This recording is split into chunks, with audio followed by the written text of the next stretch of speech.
At the last count in 2023, Nigeria has a total of 93 million registered voters out of its over 200 million population. But despite the huge number of registered voters, only a little above 25 million voted at the last presidential election, representing a quarter of registered voters. Years of electoral fraud, other forms of electoral irregularities, and political violence have combined to erode confidence in the voting process. The results have been quite evident in a culture of apathy that has now characterized elections in the country. The proposed bill in the House of Representatives to make voting compulsory, sponsored by the Speaker Tajuddin Abbas, is considered in some quarters as a legislative effort to tackle the apathy and improve citizens' participation in the process of electing their own leaders and representatives. It is high time that Nigerians are obliged to vote because by doing so, I feel Nigerians would take more caution in whom they decide to vote for.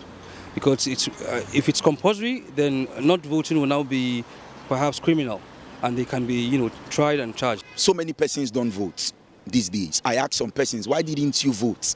They said they didn't vote for anybody because even though they voted, their candidate will not win. But it is important, if they had come out to vote and many more like that and voted the right person, possibly the person would have won.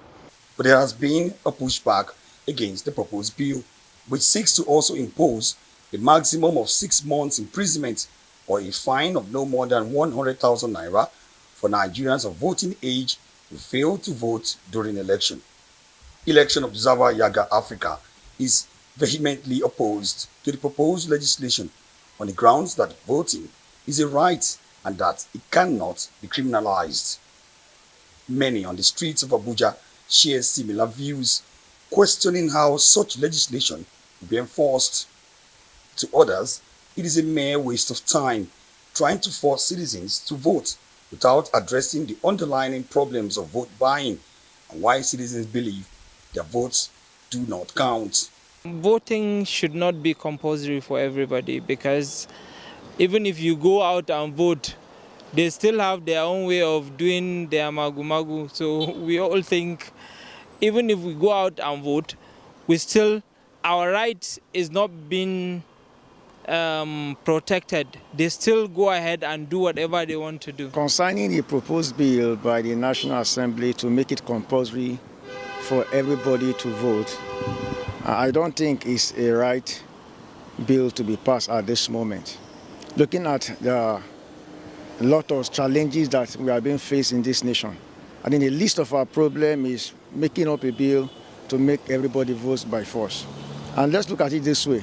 What if the names in the ballot paper and none of them are my choices there?